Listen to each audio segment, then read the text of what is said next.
guys. Let's get this started. So we have licensing class in the other room. How many do we have in there? Anybody know? 15, 20? I think it's 20. 20? All right, good. We've got somebody in there. Nice. You know, I was talking to Sheila introduced me to, is really our client. We had a nice little dinner yesterday with one of her new recruits. And I was telling that potential recruit that Primerica is just a different vehicle to get to where you want, right? Because as nurses, they make $120,000. They love what they do. They love people. They love helping people. They have big hearts. They don't mind going to work. You know, they feel like they're really making a difference. And so what I was telling her was, I said, do you ever want to retire? And she said, yeah, of course I want to retire. I mean, I don't want to do this forever. At some point, I want to retire. And I said, what is retirement to you? And she said, well, when I don't have to work and I can do whatever I want. And I said, what is it that you would do? And she said, well, I would travel and I would be with my kids and, you know, maybe my grandkids, and I'd just be hanging out and I could do whatever I wanted. And I said, so that's something that you look forward to? And she said, yeah. And I said, when does the average person retire? And she said, 65. And what I told her was that at 65, right now, statistically, there's only a 5% chance that you can reach retirement by 65. So let's say that retirement is a destination. And what type of vehicle are you going to use to get to that destination? And I told her, I said, most people use a job to get to that destination of retirement. And the problem is that the job is a very slow vehicle. It's a very slow vehicle. It's a vehicle that 5% chance will get you there by 65, right? But there's still an 80–90% chance that you're not going to get there at all. And I said, look, you at 40 years old with $250,000 in your 401k, saving $1,000 a month, you are going to get there. Okay? Inevitably, you're going to get there by 60, 65. But what if there was a different vehicle that you could use to get there sooner than 65? Instead of working another 25 years and maybe getting there, what if you could get there in 5 years, 7 years, 10 years? And that's what Primerica is. We just want to help people get to the destination faster. Everybody wants to retire, regardless of what that meaning is to you. It doesn't mean you have to quit your job. Maybe it means you go part-time. Maybe it means you work on your own terms. Maybe it means, you know, for people like, not me, because I don't work a job, but for someone else, it might be, yeah, they hate what they do. They don't want to do it forever. For a government employee, they don't want to do it forever. All we're saying is we want to help you reach that lifestyle sooner than later, right? And the way that you get to do that is through recruiting. It's not financial services. Financial services is great, but if you just do financial services, you'll have some passive income, you'll have a better than average life, you can work less, you can work on your own terms, but it's not really going to get you to retirement in 5 to 7 years. The only way that you can do that is through recruiting and building a team. And that's what I was telling her. I said, look, right now, you work hard, you work 40, 50 hours a week, but that's all you can do. And at that rate, working 40, 50 hours a week, it's going to take you 25 more years in order for you to reach your goals. But what if there was a way to condense the next 20, 25 years in just 5 or 10 years? How can you do that? You need more hours in a week and more hours in a day. How does that happen? Through multiplication and compounding. And I said, imagine if we have 10 people, 20 people, 30 people on your team. If everyone's putting in a couple hours on your team per day, now we're putting in hundreds of hours per day versus just 8 hours a day. And when you can put in hundreds of hours a day, you can accomplish in 10 years what most people it takes 40 years. Does that make sense? So that's what, why am I talking about this? Because that's what licensing class is about. Are you using the system to grow your business? What does Shaq say? And he got it from Christian David. He said, you have to do things today that save you time later. What we need to do today is we need to have more people in licensing class. Now Shaq's business is growing. He's not even here. He's doing a speech for someone. Someone is going to take him out to dinner tonight in the city. Someone is going to drive him around. They're flying him in. They're going to treat him like a king, right? And while he's over there getting treated like a king, he's got 20 people that want to pass the licensing exam. 90% of them, I bet, he's never even met before. And why? Because he created a recruiting culture where people were bringing people. People are trying to build their own business, and through that, he's going to have 20 new test passers in the next week or so. That's what you want to create for yourself. The end game is getting to a point to where you are financially independent, your passive income exceeds your expenses, you don't have to work for it anymore. I mean, passive income, man, people don't even understand this concept.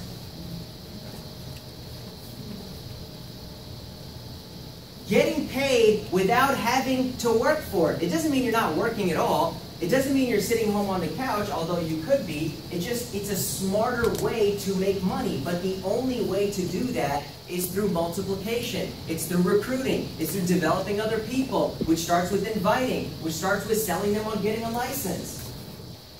Are you guys using this stuff in an interview? Bureau of Labor Statistics, do you use that in the interview? Are you showing people that?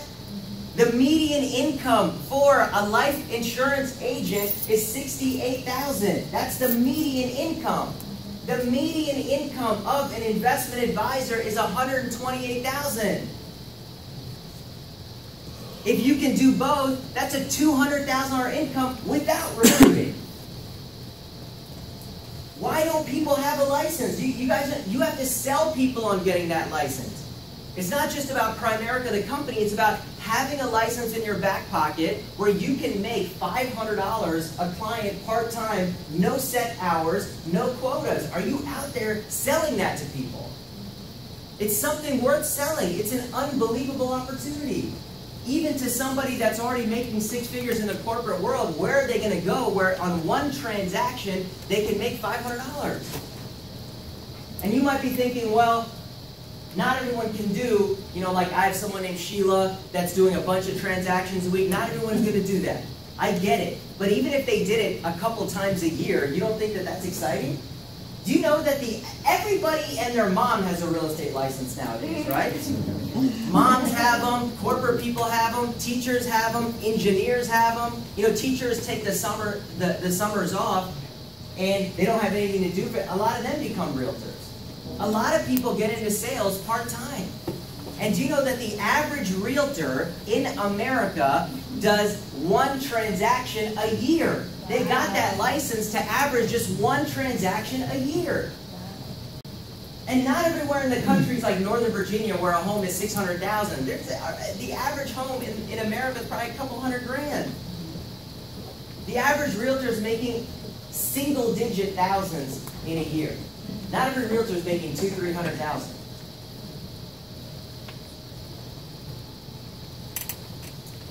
Are we selling the license? Are we selling the industry? Then when they come in, we can say, hey, not only are you in the industry that's the most profitable, not only are you in a flexible opportunity, not only can you do something part-time with no risk to your current career, but at some point, if you want to, you can create a passive income stream. You can get others working for you. You can leverage other people to create a business for yourself that's equitable. People have no equity in their careers. There's no equity in working a job. You're not building it's not yours. There's no asset there. You're working for somebody else. You're building someone else's business. Put equity in your own career. All those hours every single week. What if you could put it into your own business and create equity for yourself? Something of value. It's so amazing how people value their homes, right? Never rent, never rent. People lecture me all the time because I rent right now, right? And if I showed you the math, I have my own reasons, right? People say, never rent, man. You got to buy that first home. And out of college, people save up and their parents help them with a down payment. And they scour, the earth for the perfect home.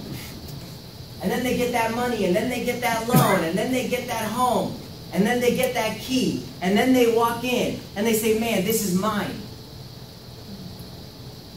This is my home, and it's so much pride, my first home.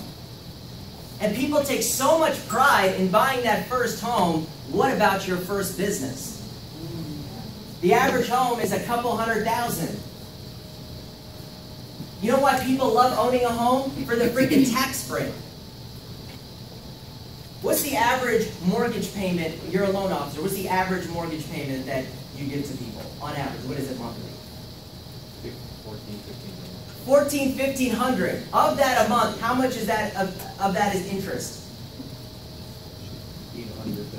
$800 to $1,000. So if it's $1,000 a month interest, you get to write off $12,000 of interest. The average person is 25% tax bracket. It's $3,000 you're paying less in taxes for owning that home. In a business, you get to write off so much more than that. This is what people are obsessed about. They get emotional about their first home purchase. One day, owning a home, owning a property, having a property, maybe giving it to your kids, but we don't think like that about business. Something that can make us so much more money, so many more tax breaks, so much more equity, so much more value, so much more prestige, so much more potential, so much more upside, but nobody talks about that. They say, oh, business is risky. What about a business where you have mentorship, where you have no risk, where you have no upfront capital? Where you can never fail unless you decide to quit. Isn't that cool about Primerica? Yeah. Right? You own a restaurant, not enough people walk in, I'm sorry, you're closed. Right? It's not like that here. You can be here month after month, years, just making $100,000, basically a personal salesperson, 2 guys walk in his office.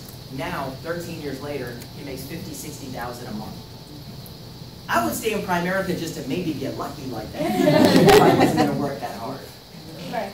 Hey, maybe 2 dumb kids will walk in my office and they'll just do this business. He didn't train them. He didn't. You know what our incentives were? You know, I was telling on Tuesday night I put out an incentive top personal premium. I was like, I'm going to buy you, Chanel sunglasses, Gucci sunglasses. It's going to cost me $500, $600. His incentives back in the day when we first came into business, that guy that recruited Shaq and Brett, he'd be like, oh, if you did such and such, come to Saturday training, which started at 9, right?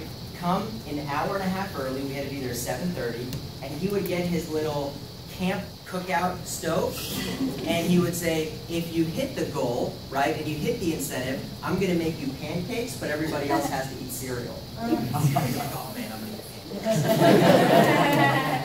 pancakes. Now people, we get numb to it. Shaq and I, we spend so much money on these incentives, but that's what drove us in the beginning. This is an unbelievable opportunity. You just have to, it's how are you presenting it? What if you presented it the way that I just presented it right now? Right? What does Christian David say? Saying that Primerica is insurance and investments is like saying that Ruth Chris, they give you a piece of cow. Describing their steak as a piece of cow. That's what happens. Hey, insurance and investment, no, I don't want to do sales. I don't want to be a life insurance salesman. It's because it's your posture. It's your excitement. It's your enthusiasm.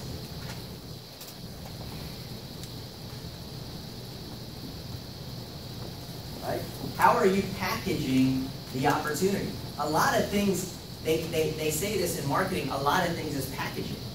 When you go buy something, right? When we go buy, a lot of people in here, you like fancy water, right?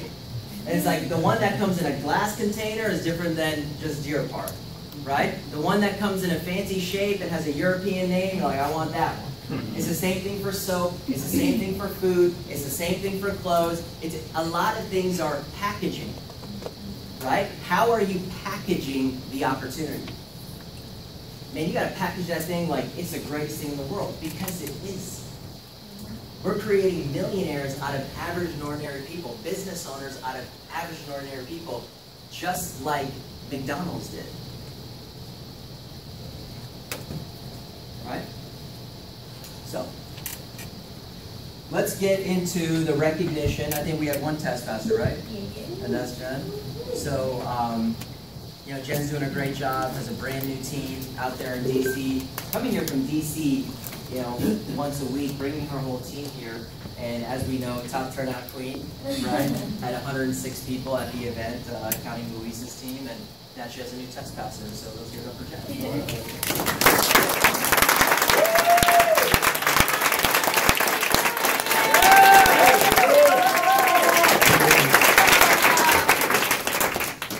Lakeisha, okay, she's from Guyana, okay, I love my Caribbeans. Lakeisha came in from Howard University. Actually, Brianna had recruited a girl who actually put out a group me message, and Lakeisha responded, so we called her. She came in, and we thought she couldn't work here because of the visa situation, but she actually, everything happened because everything happens for a reason. So she went to licensing class, took her exam after 5 days, right? We say you're going to pass it as long as you take it within 5 days. She took it, passed half of it in Maryland. We drove all the way to, I don't even know where, Crofton, Maryland. I don't know where that is, right? I'm like, Crofton, they're like, do you guys know what DC is? But she took it, passed half her exam, and then she's like, you know, I'm not going to let this beat me. She went back, took it again, and passed it yesterday, so I'm really proud for her. Please give her a round of applause.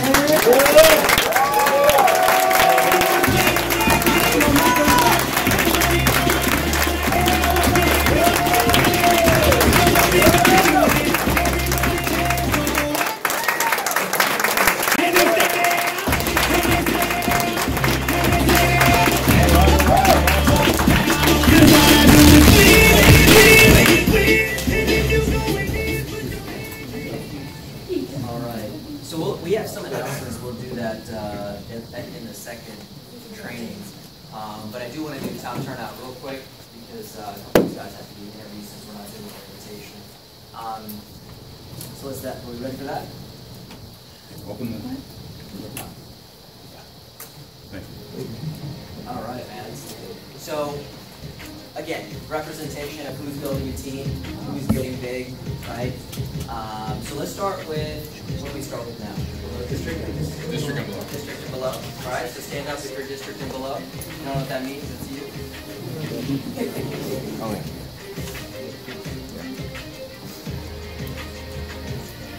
All right, if you have one other person with you, stay standing. Total, including yourself, 3. 4. This includes licensing class.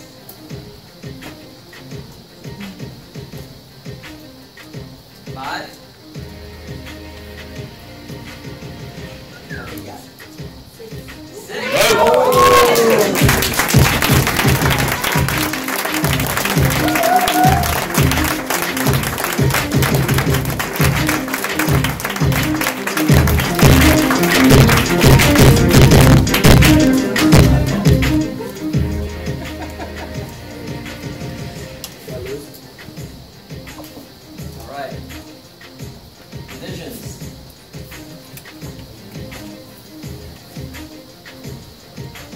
Start at 3.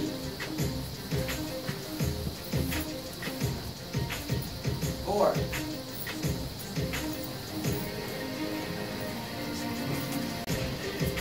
5.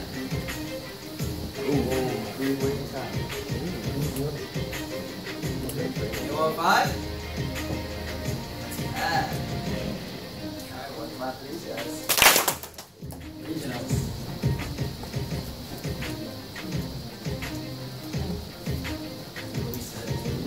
You know how many he has? There we have 6.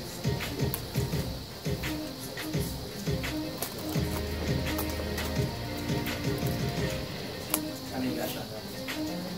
9? He says 10. Alright, go for Jim.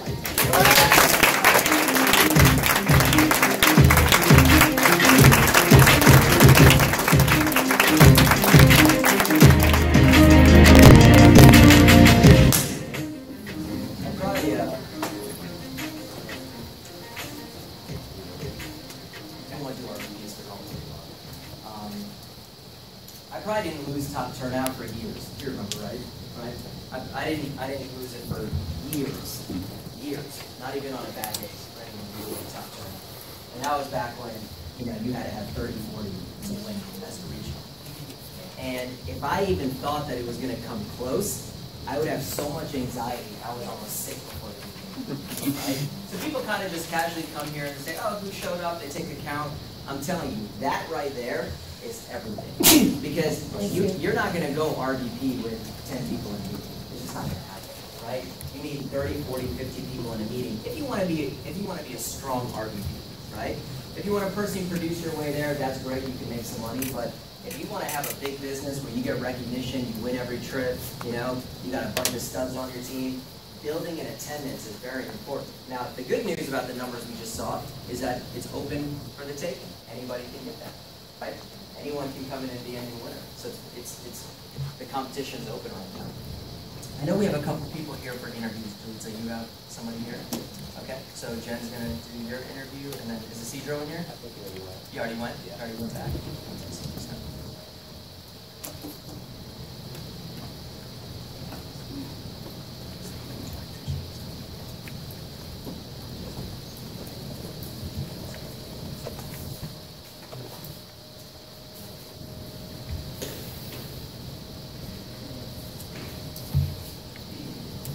You got my email, right? Yeah. Okay, I'm not going to do that right now, but I'm going to bring that up first. Okay. So, I'm going to bring Matt up here. We're going to take a lot of notes today. He's going to do a training on overcoming objections, and then I'm going to do a training on permanent life insurance. Okay? So, what is overcoming objections? Number one, when a new person gets started, I think it's probably a good idea to give them a CD where they can listen to how a professional overcomes objections. Most people, when they first come into Primerica, what they think is that if they approach someone and that person says no, they say, okay, this person is closed for business. Now I have to move on. A professional expects objection. And he's going to go over some of the psychology of this when he comes up here, but when someone says no to me, that just kind of bounces off, right? What you have to understand is that no is an automated response. People are thinking no. Like if someone knocks on your door and it's someone you don't know, you're not preparing to see, oh, what type of opportunity is this? Let me really listen, right? People are thinking, how can I get this person off my doorstep? They're already thinking how they can politely say they're not interested. You know, they don't care what it's for. Because from the time in the morning that people wake up, we're bombarded by, you know, if you're an average person watching the news and watching TV and listening to the radio, it's ads, ads, ads all day long, right? And people are getting phone calls now. You get spam to your email. So it's a constant barrage. So when you offer somebody something, they're not just going to typically just be open to hear what you're saying. So someone giving you an objection is completely normal, and like a professional, you have to overcome it and get to the next one, and the next one, and the next one, and then finally you'll have their attention. Does that make sense? Mm-hmm. So this is something you have to be very professional at. I know that Ian was doing this. You guys were kind of drilling him with on the rooftop with different objections, and you can hear how a stud responds and what they say to people, right? But this is just practice. And the cool thing about our business is that there's only a few objections. I think it's like that in most businesses. There's a few objections for recruiting. There's a few objections for life insurance or financial products or maybe setting an appointment. If you can learn a few here and there, really you can get anybody to say yes, right? Or a definitive no versus I just want to think about it. So Matt is one of the better people in the office at closing, overcoming objections. All that means is getting people to a decision. Like I said, even if that means no, I'm happy with a no. I just don't like the indifferent answers. I don't like the, I'll think about it. I don't like that, I'll get back to you. Just give me a yes or no. And that's what objections do, is they get to the real no.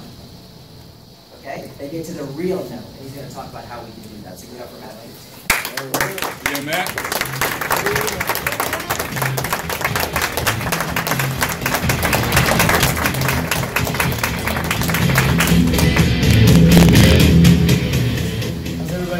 Great.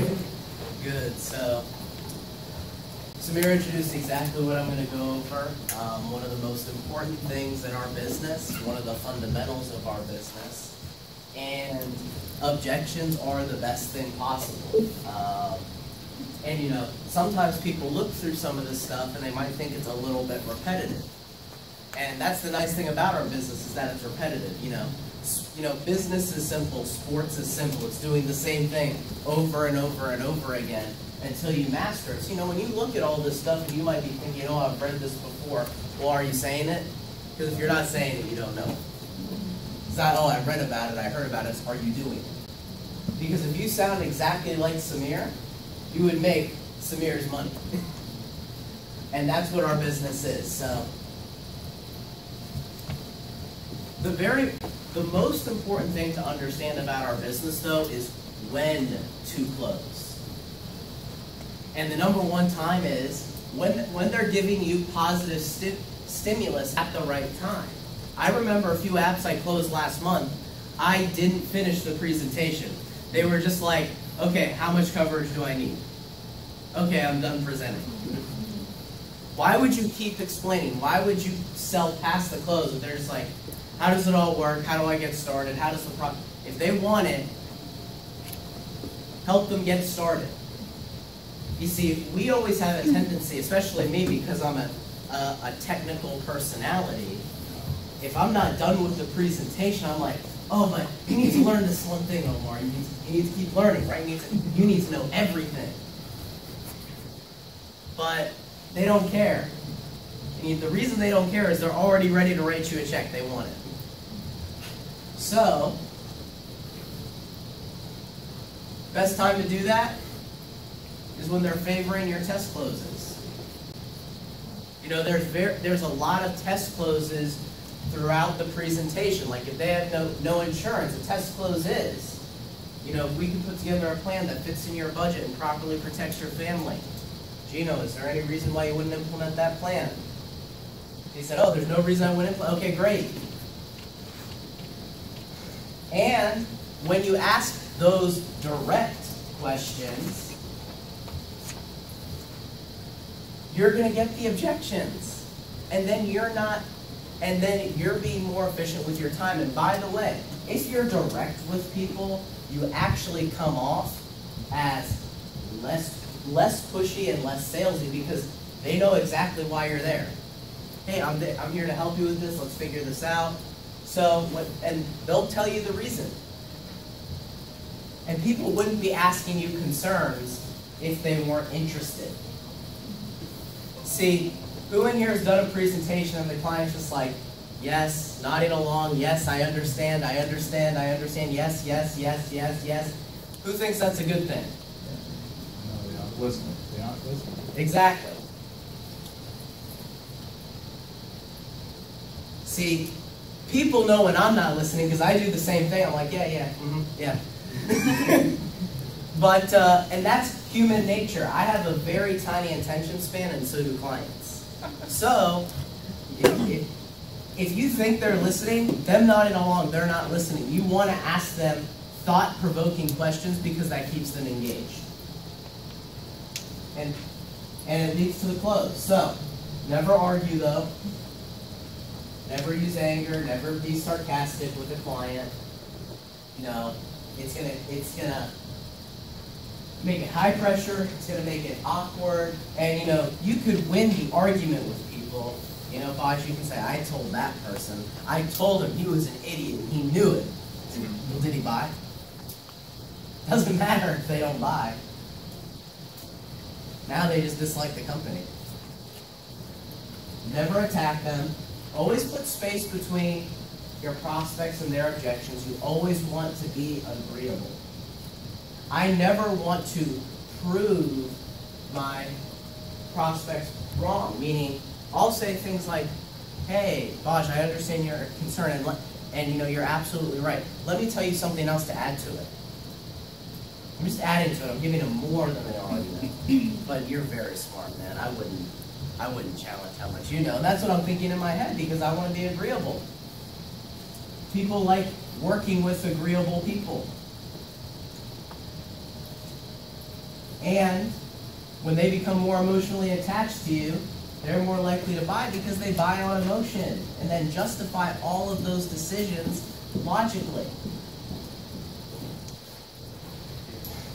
And half the time, this is the best way to overcome an objection, especially when you're sitting down with a spouse. A lot of times, the spouse will answer the objection for you. Like, if somebody says anything like it's too expensive or, you know, we don't think we need it, the wife could just look at the husband and be like, what do you mean we don't need it? She'll close it for you. Let her be aggressive. Or vice versa sometimes. So, always hear out the client. If we have 2 ears, 1 mouth, when you're overcoming an objection, you should be listening more than you're talking. Many of the times I overcome objections the most effectively, I just keep telling the client, Omar, tell me more, tell me more, tell me more, tell me more. I want to really understand what's bothering them. The better you understand it, the easier it's going to be to overcome. Don't want to interrupt them either. You feedback their concern. And also you just have to question its importance. Sometimes clients just like to talk. It's not an objection. If they ask you how long is the term, they're not concerned about it, they're just curious. And then answer the objection. Confirm the answer, move on. So this is probably more important than the objections themselves. That's why I'm going to spend a little bit of time on this one. Getting firm commitments during the presentation. See, the best presentations are designed to answer the most common objections before they even come up, and that's why we invested so much time creating the presentation.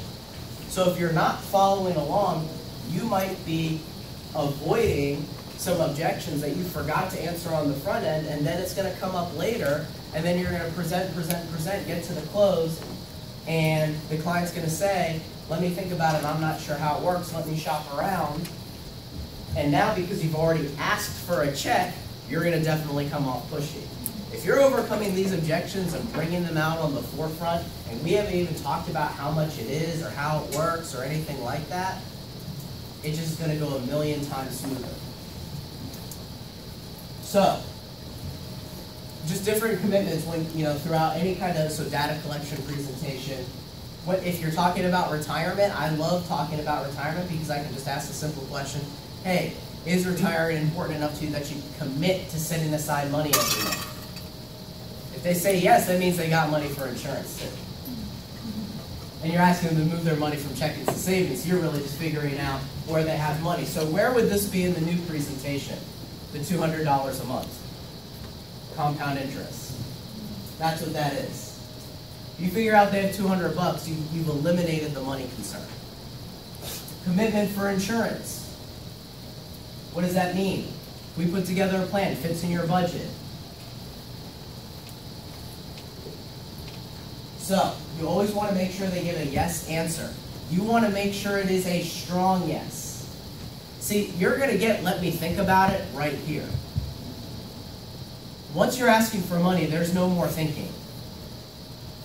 Like, they've already decided that they wanted it, so now we're just figuring out a balance between what they need and what they can afford.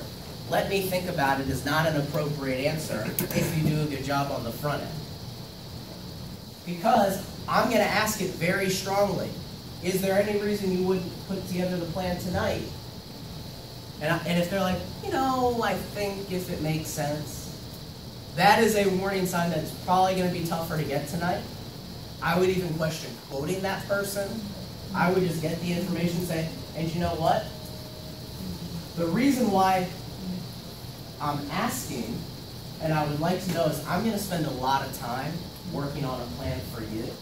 And I want to be sure before I invest all these hours in bettering your family and making sure that they have a great financial plan, I just want to know that as long as you felt it was beneficial, you felt it was better, everything just made total sense to you, and you're going to be the judge of that, not me.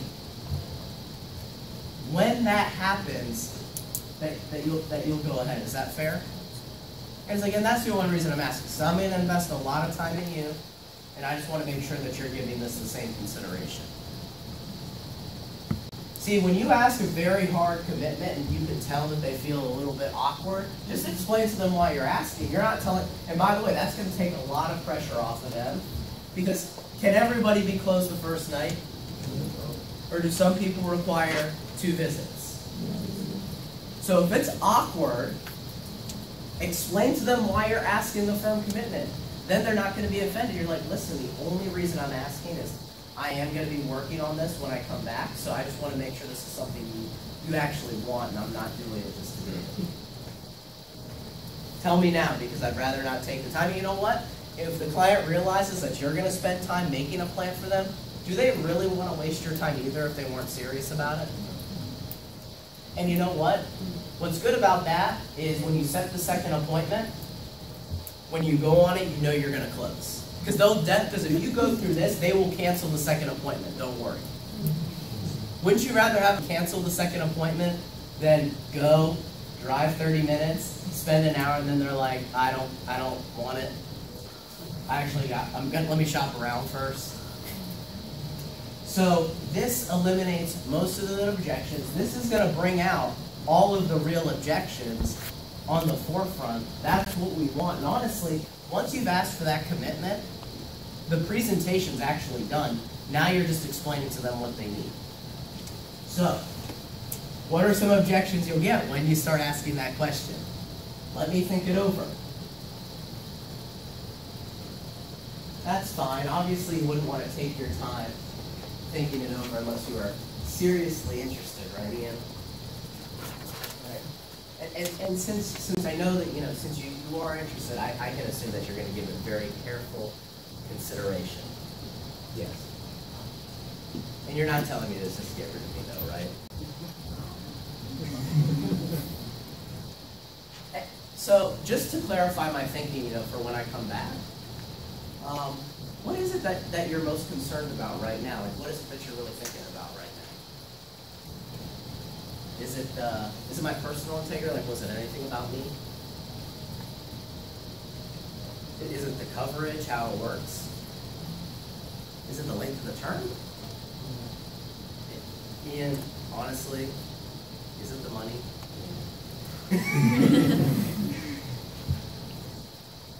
And you know what's great? When you get it's the money, you can figure out their budget, because they could have said, when you say need a Ford around if they don't have it, because a lot of our clients have no insurance or group, so they're not paying for it. So when you ask need a Ford around, a lot of people in this area have egos. They'll say, I didn't get around to it, because they don't want to say, I don't think I can afford it. So that's going to snuff that out. And be like, hey, listen, I totally understand, Ian. See, my job is to find a balance between what you need, which I'm going to explain, and what you can afford. And we have policies for as little as $15 a month. So as long as we can have something that fits in your budget, would you be comfortable with it? Yes. Great. So, you have your driver's license handy? Hey, can you give me a couple scenarios of what they say when you ask those questions? The top ones? Yeah. They're usually saying, no, it's not that. Like, they're saying how it works all makes sense. And, So they say, no, it's not your integrity, it's not the coverage, it's not the length of the term. It's not the company, it's the money. Like, that's what it is. They don't want to write a check. Because the other objection, because if it is one of the other ones, because a lot of times, let me think about it, it's an easy way for them to get rid of you without telling them what they're really going to do. So if it is the other ones, these are some other objections. So if I don't think I can afford it, well, if we're already at the very end and you messed up, this is a way to overcome it. Hey, right now, Ian, the coverage you picked was $80 a month. That was kind of the middle of the road option. And it's about $2.50 a day. You already, and I know you already did tell me, you do overspend probably $10, $20 a day. But honestly, sometimes it's tough to change habits. It's tough to really just move your budget overnight. So you know what? If we could either help free up your budget in the future or anything like that, that would make the decision easier, right? Okay. So, and then they'll say, okay, he's listening. I'll be like, and honestly, you picked the middle one anyway. If you are really telling me this right now, I don't even want you to go with the plan that's $80 a month. Because even though I understand you want to properly protect your family, and you can say, if it's too much, I can just reduce it, what's going to happen is you're just more likely to cancel it altogether. So I would rather start with the lowest plan and then work our way up as you continue to free up your budget. That way it's not too much of an impact. So why don't we just get something small in place and we'll just increase it when you're more comfortable. Because people very rarely pick the lowest option. They pick the middle one or the highest one, and then it turns out to be their money. It's like, let's pick the smallest one then, because that's a chargeback. That's a lapse. I would rather get a $40, $50 check that stays than a $100 check that doesn't. So, when you start asking, is it the company, that's probably the one you'll get the most. So, they want to do some research. And then I'll say, of course, I understand. It's important to me to understand the track record of the company, that you'd be trusting to protect your family. What are the most important qualities you do look for in a company? Great question. Customer reviews, financial strength, competitiveness. See, I can help you get access to all the information that you're looking for. And we did agree, though, that you needed it. And because we still don't know if you can qualify for coverage yet, see, the most important thing is to get you medically qualified. And if you research something that concerns you during this process, I'm going to answer all those questions.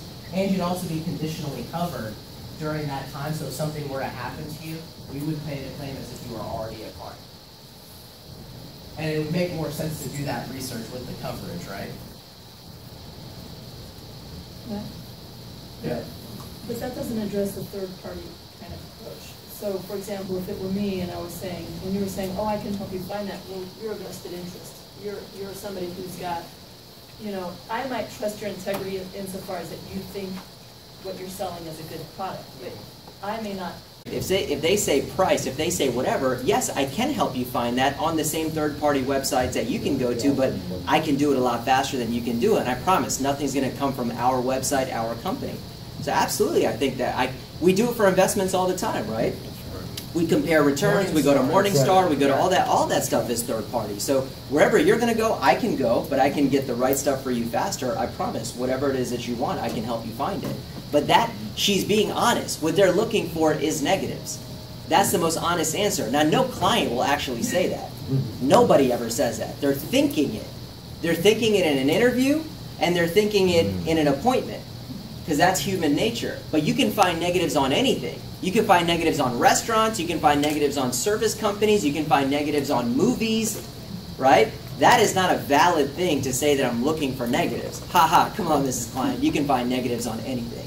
So what are you really looking for in a trustworthy company? A lot of things you just laugh off, because that is a laughable answer. I'm looking for negatives. The right? only thing you can't find negatives on are companies that aren't real companies, so I would be really scared. Oh, there's nothing negative on it. Oh, they must not be real then. Yeah. I showed someone yesterday at that meeting that I was at, use it when you can use it. Primerica stock is at an all-time high in history. It's at an all-time high.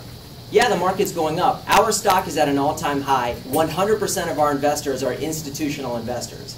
You think they're doing research? Why do they invest in companies? Because what did Ian say? Same thing I've been saying for years, because they assume it's going to go up. What makes a company go up? Strength, performance, the people, profitability, right? Long-term outlook.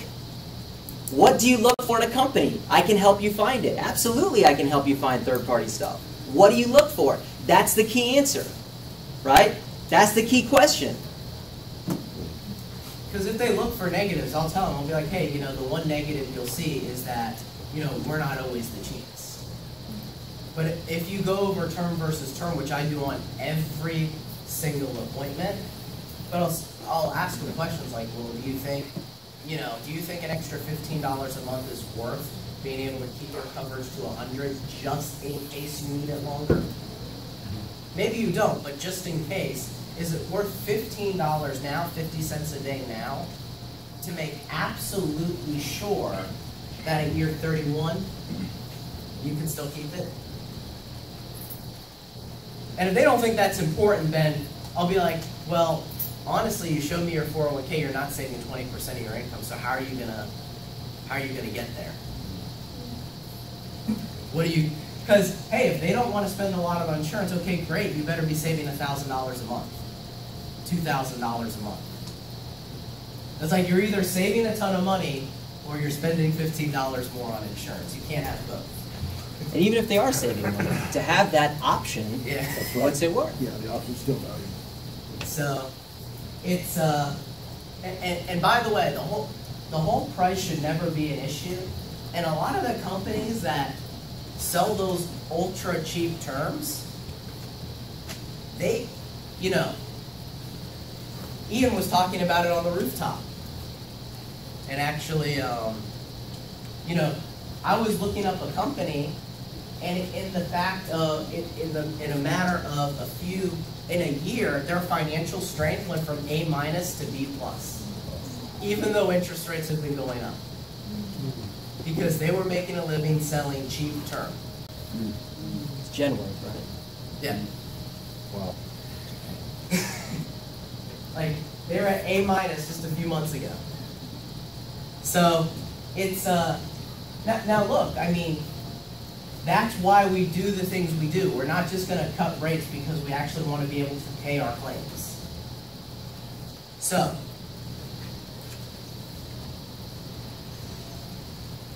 we want to shop around. I understand, of course, you want to get the best value for your dollar, right? So let me show you something really quick to explain the differences between our term and other companies. And I'll go right back to this. Not all term is created equal. There we go.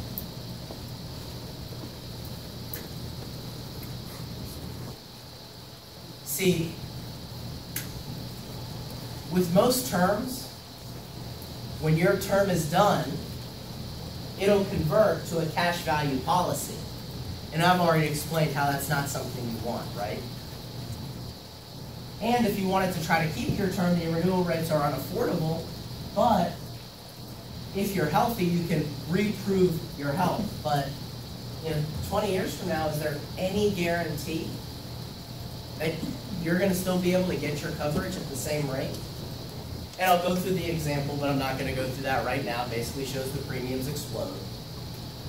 However, with us, we give people a guaranteed conversion to a brand new 10-year term at whatever health rating you got before without proving that you're healthy. That is huge. No other company does that. The only conversion option is whole life. We're the only company that lets people get a brand new preferred term if they were preferred. Samir actually did one, right? Didn't one guy have a heart attack and then He converted to a preferred. somebody with a heart attack got preferred? Name another insurance company that would have given somebody a term at a preferred rate if they had had a heart attack. And obviously he had a Primerica term.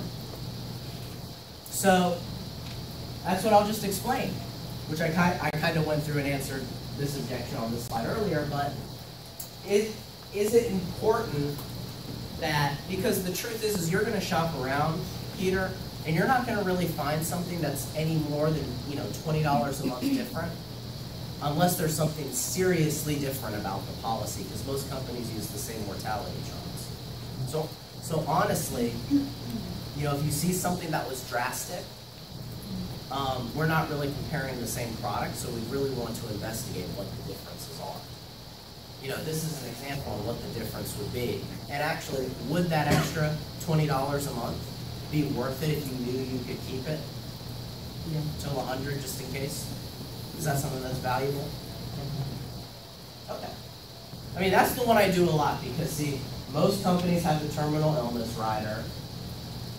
If we gave them the smallest plan, like if they picked option number 3, the cheapest one, I'll talk about IBR. Hey, if for some reason something happened to your health, you can still double your coverage in 10 years without proving you're healthy. So you can actually start with the most affordable plan with us, and in 10 years, your $500,000 policy is going to grow to $1 million policy, even if you got diagnosed with cancer, anything like that. Even if you gained weight and lost your preferred rating, then we would still get a preferred rating on the increasing benefit rider. Is that something that's important to you because we're not even getting all the coverage you need right now? So these are the two that are unique to Primerica. And then I'll also say 94% of our claims are paid within 14 days, because it actually is 94. That's old now. And when most people look at that, they nod and they're like, wow, like, because who here has dealt with insurance companies before, meaning car insurance, any kind of insurance? Who here hasn't experienced that the claim gets paid really quick and there's not much of a hassle to it? But a Primerica claim pays very quick. And it's not much of a hassle. So, I'll close. Can you see why you should own your term through Primerica? Do you see why you should own Primerica term? So let me explain to you how the application process works, and I'll go through the process. What you said, we want to shop around? So that was just after I would go back to the presentation, so there's a visual, term versus term, and then that was all there on the can we shop around. That was just the end of that objection. Was just 3 slides. So anybody else get any other objections while closing insurance? My friend Leon, I did ask Ian about this, and he said get it in writing. But people, one of the top reasons I can't close the same day is they only have group, and they don't believe that theirs works the way. And of course, they don't have it with them. You can't look at a policy. So they want to go back to HR and ask. And of course, HR usually doesn't know, or they will say something that sounds agreeable to what the person really wants to hear, which is we're fine. And so they'll say, we don't need that second appointment, we're fine, we're going to stick with our way we're doing this. And I have just not been able to get back in the door to say, well, did you get it in writing? Like usually when they say they're fine, it's because... Do you show them the video? Yeah, everything. And I mean, they look at it like that's horrifying. My company won't do that. They've been with the company 15 years. One guy even said, and this is the one I really like, I didn't talk to Sean about this. He said, they said they have 2 different insurance companies. One pays the disability, the other pays the life. So even if they go on disability, they still qualify for life. Now, whether or not that's true, well, the group life is different. So. If an HR guy explained that to somebody, this is why that doesn't work. And you can explain this to the clients. Like, I understand it's 2 different companies. Also, when you become disabled, do you get paychecks from your company, or do you actually get checks from the disability insurance company? Right, that's why they said it was 2 insurance companies. No, but... They would get from the disability insurance. Okay. So if you're getting your money from the disability insurance company and you're not on the company's payroll, are you paying your life insurance premiums to the other company right now? I don't know what you would say. They often don't know, so they can't answer that. They'll go back to HR. So can you see why? So would you really want to just trust an HR person's word for it who didn't actually write the contract? Did the HR person write the life insurance contract? I said they're not in the history of insurance. The company is not there for insurance. I don't know what these guys, either they're company guys or I'm somehow not convincing enough, but I say those things and they just want to believe their company's going to take care of them. So that's been the objection. I just say, what insurance company underwrites the life insurance? Because you got the information. What company is it? It's Northwest Mutual. Okay, there's Northwest Mutual. Well, you know what? Let's just do one more thing. We don't have to actually meet up again. Let's just get Northwest Mutual on the phone. You can tell them you're an employee of this company. You can ask them about the group policy. And you know what? If on the phone everything checks out, then I'll leave you alone. But let's just get them on the phone for like 5-10 minutes. How about that? Because who's going to pay your claim? Your company or Northwest Mutual? Right. Honestly, I don't think IBM is a bad company. I honestly don't think they're out to get you. I actually think that they think you're fine. But at the end of the day, who's paying the claim? Is IBM going to have any influence? And honestly, is IBM going to take the time and the energy to make sure Northwest Mutual pays the claim? Yeah, you might love your company, but have you ever worked for Northwest Mutual before? Do they owe anything to you? So what do you think they're going to go with? So let's just call them. Make sure, without a shadow of a doubt, your claim's going to get paid. Because, see, you're asking your company. You're not asking the person who wrote the contract and who's going to win. Like, which one is gonna be corrected if the claim gets paid? I've even said, you're not gonna be the one asking, it's gonna be your widow. And they don't even, the company doesn't even have any loyalty to your widow, per se. So anyway, But it is what it is. the more you can do to separate, Yeah, you work for IBM. right, nothing. Northwest Mutual is paying your claim. When you separate those two, that's where you get them to understand. It's like, and company people, because we live in a very corporate area, and they're loyal to their company, even though they can still get laid off tomorrow. No, that company people stuff is true. That's why you have to separate the two. I've said stuff, I don't think your company's out to get you. I don't think they're intentionally doing this. At the end of the day, we're depending on the insurance company to pay the claim, not your company. So why don't we get the insurance company's words on it instead of your company's words on it? Because whose words are going to matter if the claim gets paid? Yeah. I'm going to have a super team, so this has answer. With the slide that says, what are the odds that all these things happen? They wanted the actual figure of the odds of the percentage of all of those things happening. I'd be like, I'd say does it really matter? See, with T's, I would say, does that really matter? As a matter of fact, statistically, the average person switches jobs every 3 to 6 years, so we already know that one's going to happen, right? So it's just getting worse from there. What was her comment? When we asked what are the odds, like nothing happens to them, like they don't get sick, they don't leave their job, et cetera, somebody said, well, what are the odds? Like, can I get the number? I would just say, why is that important? Why does that matter? For starters, people leave their jobs every 3 to 6 years, so we already know that one is working. We already know the odds are starting off against us. It's only going to get worse from there. Would you ever ask them, like, have you ever switched jobs? I mean, especially if they have. It'd be like, it already happened to you. One and went to another. Just to add on to what you were saying about going between both the insurance company and your job place, I actually did that because my company was Micron and then Hartsford was the insurance company. I called Hartsford and did those exact things you just said. They sent me back to Micron. So they was doing this circle thing. Yeah. So they're not going to answer the question because I'm not the owner. It's a certificate, it's not a policy. And they kept sending me back to Micron. Go talk to your HR because you're not the owner of the policy, basically. What you're saying. You're not the owner. They did the circle test. I mean, it's So if somebody said, hey, that's what was happening and I couldn't get a definitive answer, then I just asked the question like, well, how comfortable does that make you feel when the claim actually has to be paid? If they're giving you the runaround now, do you think it's going to get worse or better when they have to write a $500,000 check? Exactly. That's where I think it's that limbic thing. It's they're emotionally attached to their company, and they're not being logical. And I can't figure out how to get. That's why I keep bringing this up. It's just the money. You think it's just the money? It's just the money. Or are they the 10% that aren't going to buy no matter what?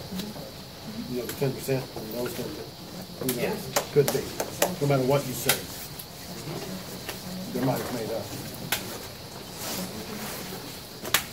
Anything else? All right. Yeah, man.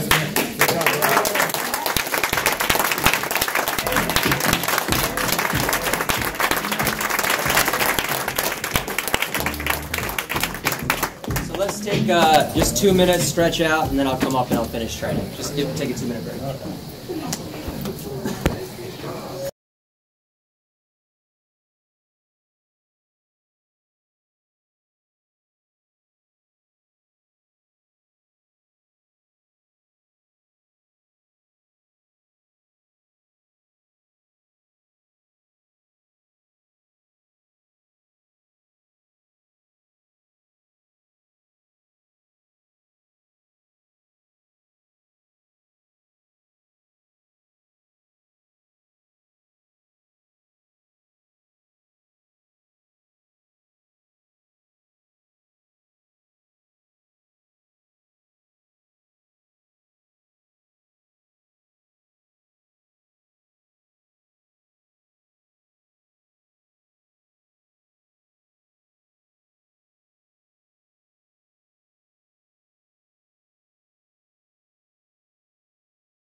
No, I've had clients that are working for like big.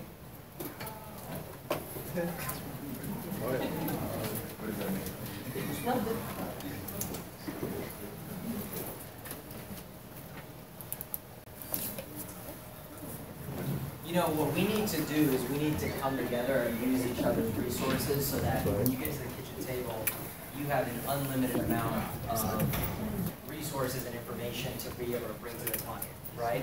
So, you know, who works for a corporation? Just a couple people, right? So who do you work for? Do you guys have group benefits? Yeah. Okay, so you should get your contract from work of the way the group benefits work. I have Amazon employees group benefits. Someone in here give us Fairfax County VRS group benefits. You have Micron, okay? Anisha works with IBM. You know, so if we can get just internally the people that work here, Isidro's not in here, he has OPM, FEGLI, because he is federal.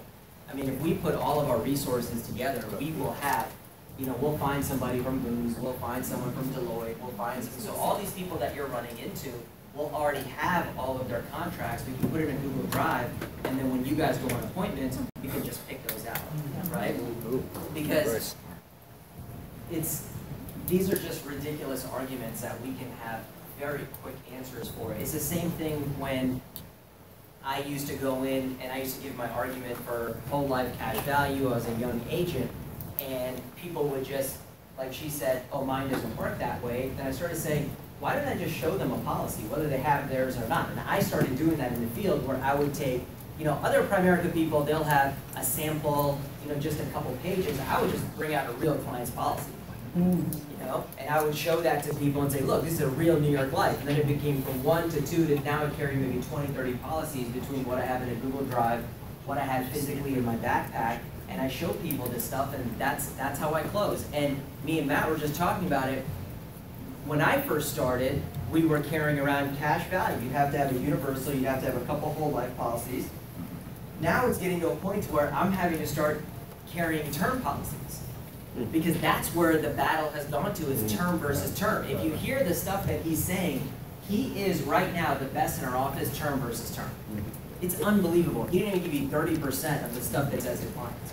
A lot of it he got from Ian, it's stuff that he's formulated, but that's where I'm looking. I'm like, I'm not as, with all my strengths when it comes to cash value, I need to get better at term versus term. And so I'm learning from him, I'm learning from Ian's videos, and I'm doing the same thing that I've always done in the past. I'm preparing myself for when I go in for that fight.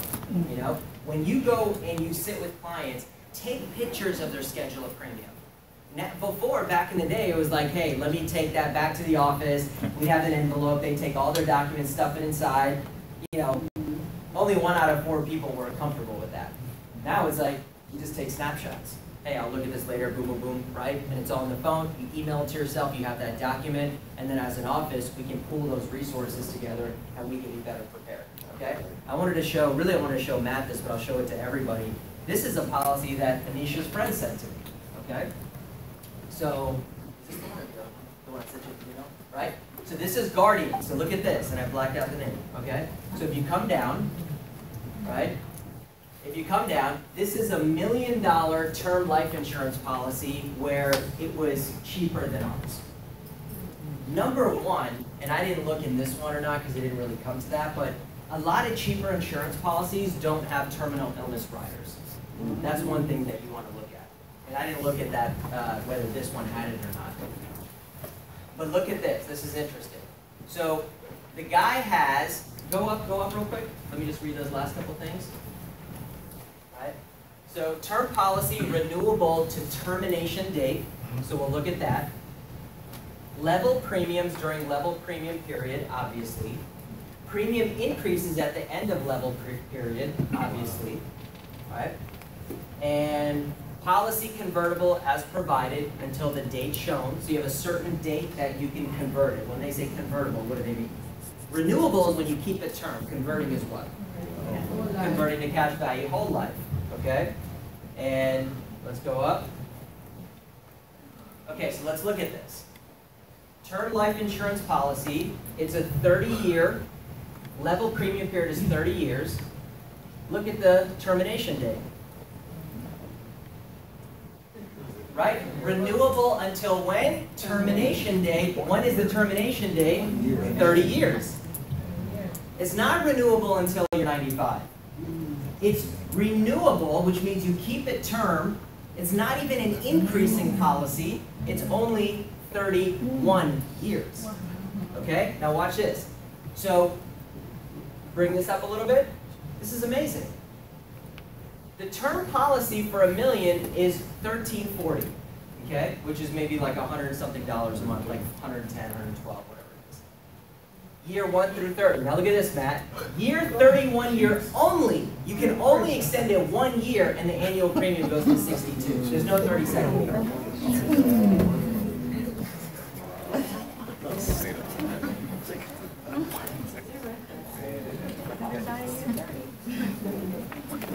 The final date for conversion under the provision of this policy is February 22nd. However, since you have requested the extended conversion rider, the final date for you is 2047. So they'll let you convert up until the 30th year. If you didn't have that rider, whatever that is, right? It's right there. He's paying $100 more for that. Then he would only have the first 5 years to convert to a whole life. This is literally a term that ends. Okay? Now race all the way down to the bottom of that page I told you. Way in the back of the policy. Go up one more. So often, these guys are prepared. Sheila goes in there, she knows nothing, but she knows, here are old text messages from clients sending me pictures of their policy. Look at what this person has. Look at what my brother-in-law has. Look at what this person. You know what she's doing? She's showing her own investment account. She's been with me for 10 years. She's like, me and my husband, we have $500,000 with him. He's made us half of that in gains. Here's where it says that. She has a MetLife variable annuity, and she has American funds. What better sales pitch than that, right? Showing people real results. So I thought that was good. Let's go to the next whole life policy. Okay. So let's go down. Let's look at this. So this I replaced from a lady who was making $200,000 a year. Her husband was making $200,000 a year. This is an affluent client. She buys this policy. Okay. So let's just go to the next page, I guess.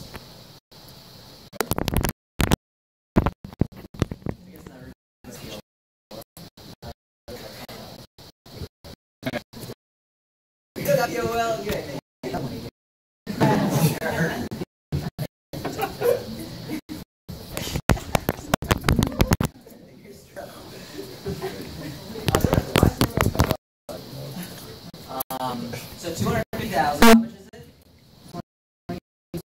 Yes, it's 30.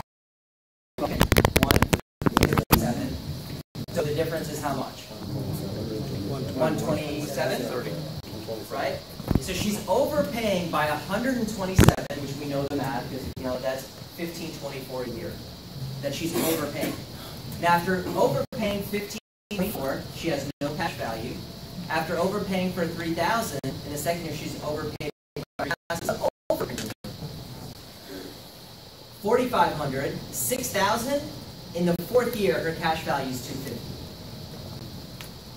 So you know how in our presentation we talk about funny banking and we say you don't have any money for 3 to 5 years. This is your representation of that right there. What if you show this to a client? What resources do you have when you go sit with a client? I have endless resources. I have an arsenal of weapons. Now, I'm not going to pull out every weapon. I don't want to disturb them. So let's discuss the difference. If you bought a policy, okay, after 20 years, her guaranteed cash value is $35,000. At a 9% return, if you invested $127, how much would it be? $85,000. Huh? $85,000. $85,000. Okay? So by term invested difference is $85,000. What if you did it until 65? She's 27. So about, let's say at the end of the 35-year term, if you do it for 35 years, how much would it be? $376. Huh? 376. 376. 376. So why do people buy this? Smart people buy this. Why do they buy it? So switch over to my PowerPoint. Let's talk about this.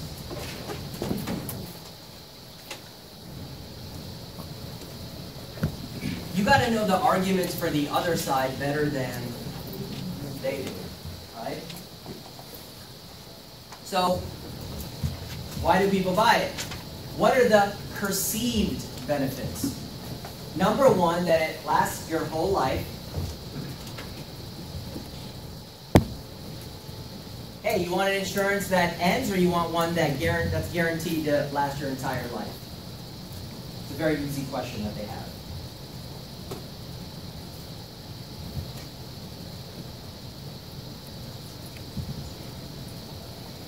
They say that you get your money back. Think about it. There's not many other scenarios where you would pay 10 times more for something just to get that overage back. In what other scenario can you think of where people do that voluntarily? Think about that. I ask clients all the time, hey Rich, how much is your car insurance? How much is your car insurance? $1,500 a year. If I sent you a letter and said, hey, send us 10 grand a year, and then 20, 30 years, I'll give you some of that money back, would you start paying 10 times more for your car insurance? In any other scenario, it sounds stupid, but somehow we've been convinced that we should be doing that for life insurance.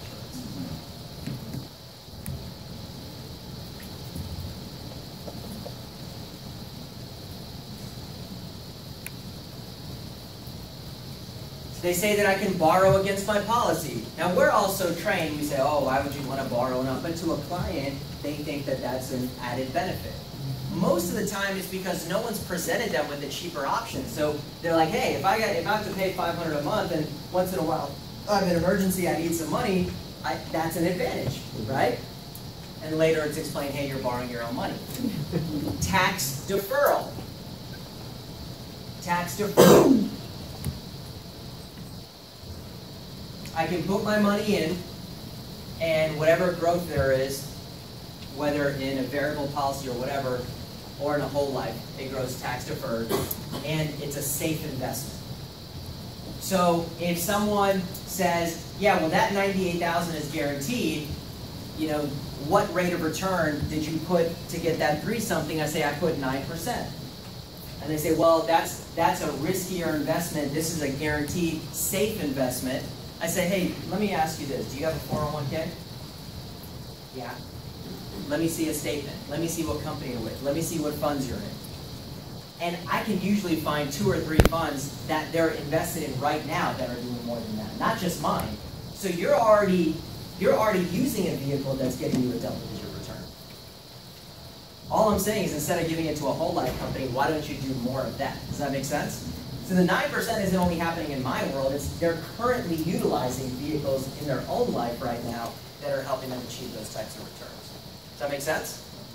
So if I say, oh, my investments, no, your investments right now are doing that, Winnie.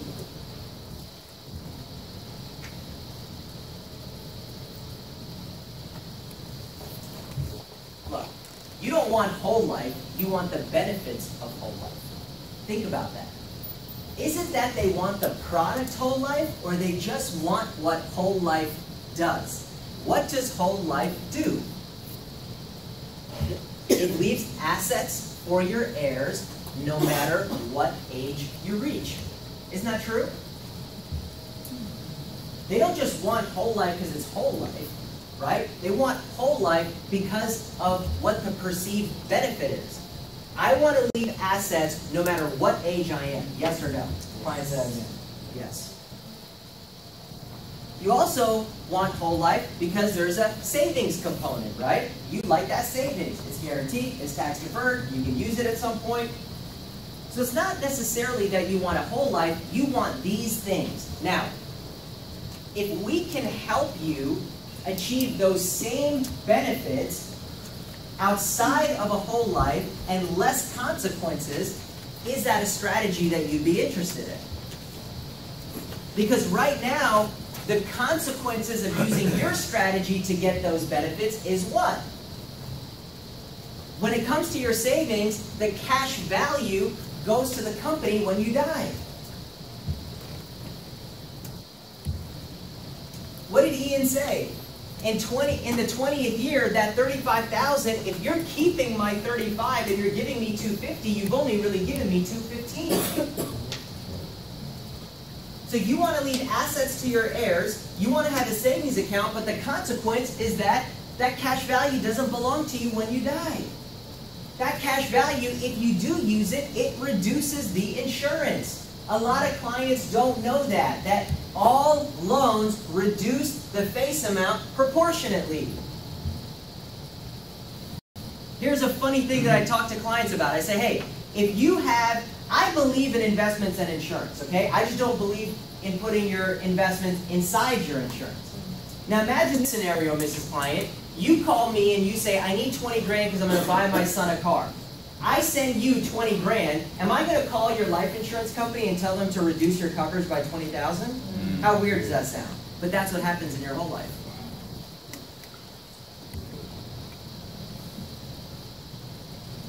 So you want to leave money to your heirs no matter what age you belong to you.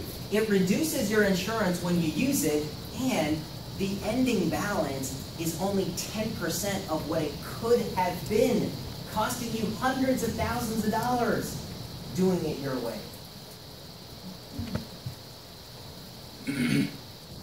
This is what you have to understand. I sat with a client last night when me and Sheila got to 92, okay? They think, especially when they've dealt with an agent, that we don't believe in leaving money to our heirs after the term is over. When I told this guy, this is all I said. I said, well, let me ask you something. How old are you right now? He said, I'm 28. I said, when do you want to retire? He said, 60. How do you envision your life at 60? And I was like, money-wise. And he goes, oh man, by then, I mean, right now I'm running a side company, I do this music thing, I have a band, plus I have a job. I mean, at that point, I better have a lot of money. I said, how much? He goes, a lot. I said, how much? He goes, I don't know, 300,000.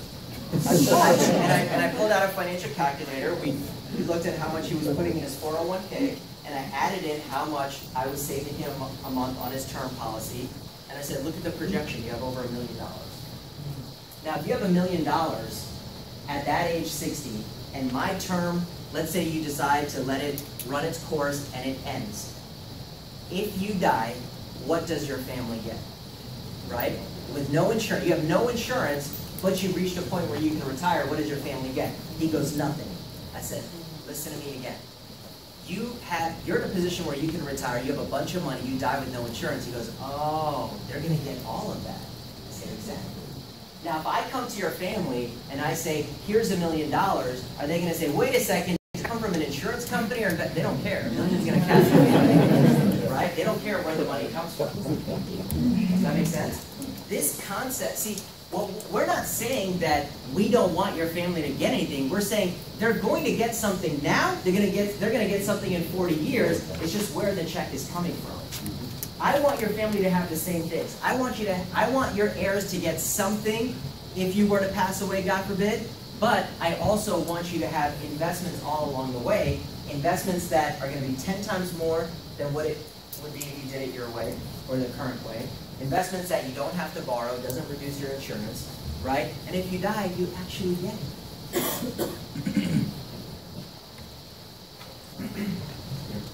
Is that product worth the consequences, or would it make sense to explore another method or strategy to achieve the same results that you want?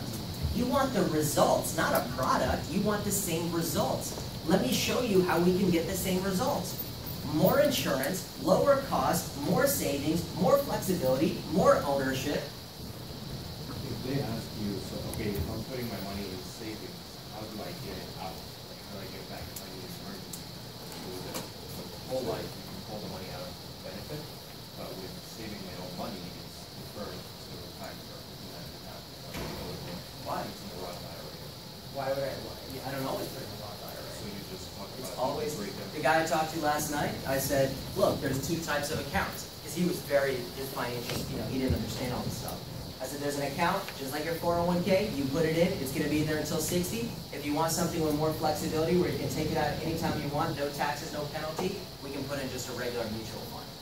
So that's not the case that we're only putting the money in IRAs. That's not the case at all. We can do a voluntary mutual fund, and there's flexibility. Absolutely. It just depends on how much they're willing to put away. Right? So you want these benefits, right? But is it worth these consequences? When you get to the point that they're willing to take out the cash value, and there's a little tax on the basic, on the growth. And usually we say that if it's not too much, you just eat it and then put it into, what's the next step? After they decide, okay, I want to take out my money. Okay. It's Very rarely, they have to have the policy for 30 years before, unless you've seen this, where in a regular whole life policy that there is a taxable consequence. Okay? Because the way the IRS looks at it, it's taxable only if it's above the full payment, not just what's going into the investment portion. So very rarely do you have more until decades. Okay?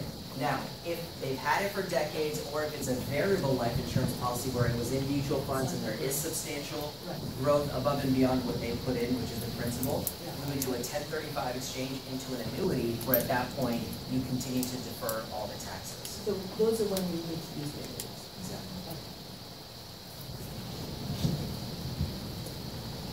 Exactly. Let's talk about your priorities. Almost done here. Let's talk about your priorities. Okay, so those are the benefits you wanted. What are your priorities? Let me ask you, how old will your kids be? And in this case, I would ask the guy 30 years. How old will your kids be in 30 years? Right? After a 30-year term is expired, you have to get people to think about this stuff. They've been brainwashed.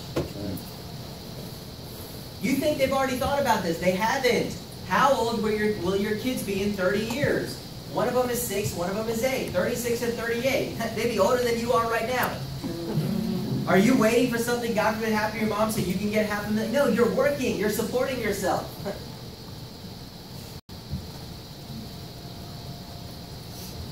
That's a great question to ask. How old will they be in 30 years? They're going to be older than the client.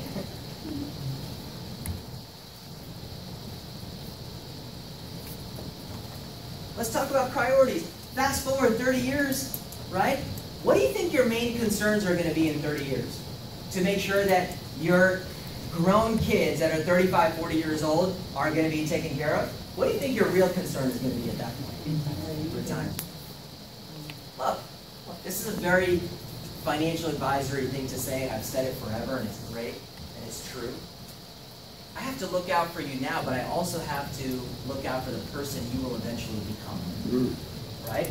Because me and you are going to be sitting together 15, 20 years from now, and you're going to be wondering what advice I gave you in the situation you're going to be in.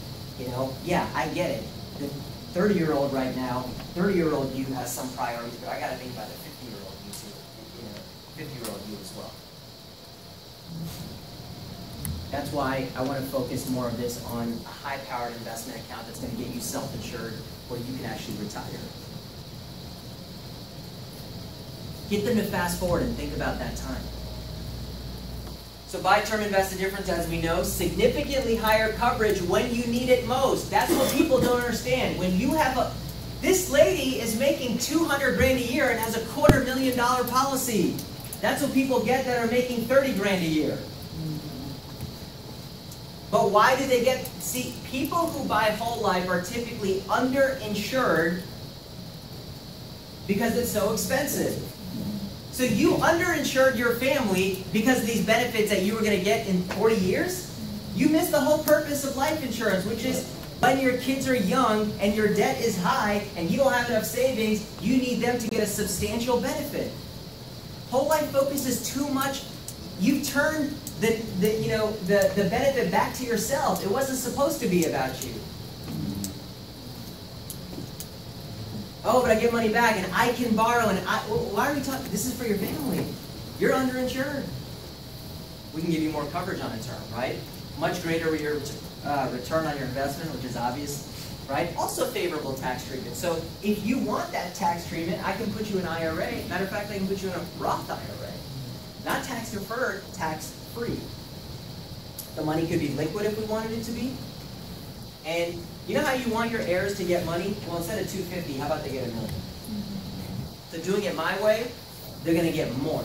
You're going to have more savings, and your heirs are going to get more assets.